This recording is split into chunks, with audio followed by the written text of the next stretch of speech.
ఆ ముగ్గురు మంత్రులు ప్రమాణ స్వీకారం చేసి 2 నెలలవుతుంది. వారి పనితీరు ఎలా ఉంది? సచివాలయ వర్గాల్లో ఏమనుకుంటున్నారు? అసలు వాళ్ళు సెక్రటేరియట్కు వస్తున్నారా లేదా? వారి శాఖల్లో వారి గురించి అధికారులు ఏమనుకుంటున్నారు? Let's watch.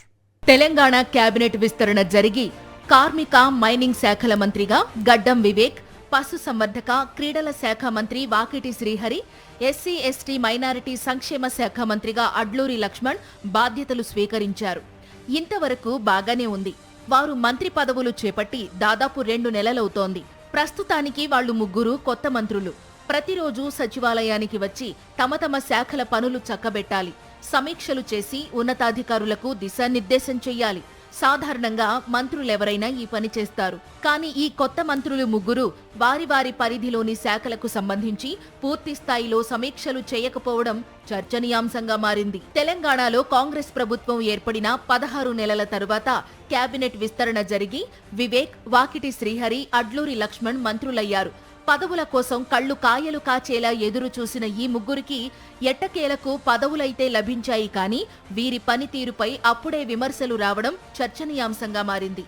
1-2 విభాగాలకు సంబంధించి సమీక్ష చేసి మిగతా వాటి గురించి కొత్త మంత్రులు పెద్దగా పట్టించుకోవడం లేదనే ప్రచారం సచివాలయ వర్గాల్లో జరుగుతోంది. మహబూబ్ నగర్ జిల్లాకు చెందిన మంత్రి వాకిటి శ్రీహరి సచివాలయానికి ఎప్పుడు వస్తారో, ఎప్పుడు వెళ్లిపోతారో ఎవరికీ తెలియడం లేదని సచివాలయ వర్గాల్లో చర్చ జరుగుతోంది. ఆయన శాఖల పరిధిలో సమీక్షలు చేసినట్లు అధికారిక ప్రకటనలు వెలువడడం లేదు.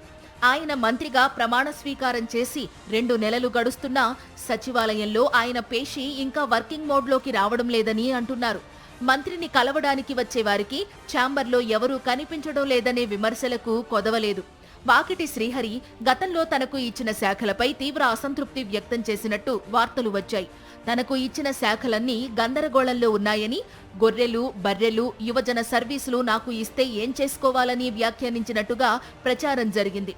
ఈ నేపథ్యంలో ఆయన సచివాలయానికి రావడానికి పెద్ద సుముఖంగా లేడేమోననే చర్చ అధికార వర్గాల్లో జరుగుతోంది.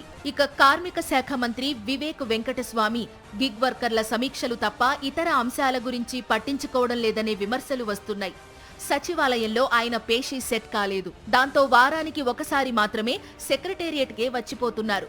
ఉమ్మడి మెదక్ జిల్లా ఇన్ఛార్జిగా కూడా ఉండడంతో ఆ జిల్లా కాంగ్రెస్ నేతల మధ్య ఐకమత్యం తేవడానికి, వారి సమస్యలను పరిష్కరించడానికే ఆయనకు ఎక్కువ సమయం పడుతోందని అంటున్నారు. ఎస్సీ ఎస్టీ సంక్షేమ శాఖ మంత్రి అడ్లూరి లక్ష్మణ్ తన ఛాంబర్ డోర్లు ఎప్పుడూ తెరిచే ఉంటాయని, ఆల్ ఆర్ వెల్కమ్ అని అంటుంటారు. అలా అని ఎవరైనా ఆయన ఛాంబర్కు వెళితే ఆయన అక్కడ కనిపించడం లేదని అడ్లూరితో పనిపడి వచ్చిన వారు మాట్లాడుకుంటున్నారు. ఎందుకంటే ఆయన క్రమం తప్పకుండా జిల్లా పర్యటనలకు వెళుతూ నేతల మధ్య రాజకీయ సమస్యల పరిష్కారంలో మునిగి తేలుతున్నారనే ప్రచారం జరుగుతోంది. దాంతో ఆయనకు తన శాఖలకు సంబంధించిన సమస్యలను పరిష్కరించడానికి సమయం దొరకడం లేదనే వ్యాఖ్యలు వినిపిస్తున్నాయి. మొత్తం మీద ఈ ముగ్గురు కొత్త మంత్రులు తమ శాఖలపై పూర్తి స్థాయిలో దృష్టి పెట్టలేదని, ఆశించిన స్థాయిలో సచివాలయానికి రావడం లేదని, తమ శాఖలపై సమీక్షలు చేయడం లేదనే విమర్శలు ఈ మధ్య కాలంలో ఎక్కువయ్యాయనే చెప్పవచ్చు. అసలు ఈ ముగ్గురు మంత్రులు తెలంగాణ కేబినెట్లో ఉన్నారా లేదా అని కొంతమంది సచివాలయ అధికారులు మాట్లాడుకుంటున్నారంటే పరిస్థితి ఎలా ఉందో అర్థం చేసుకోవచ్చు. కొత్త మంత్రులు తమ శాఖలపై పట్టు రావడానికి ఎప్పటికప్పుడు సమీక్షలు చేయాల్సి ఉంటుంది. అంతేకాదు, సమస్యల పరిష్కారం కోసం వచ్చే ప్రజల కోసం సంబంధిత అధికారులను నియమించాల్సి ఉంటుంది. ఈ నేపథ్యంలో మంత్రులుగా ప్రమాణ స్వీకారం చేసి 2 నెలలు గడుస్తున్నా సరే కొత్త మంత్రులు సచివాలయంలో అందుబాటులో లేకపోవడం విమర్శల పాలవుతోంది.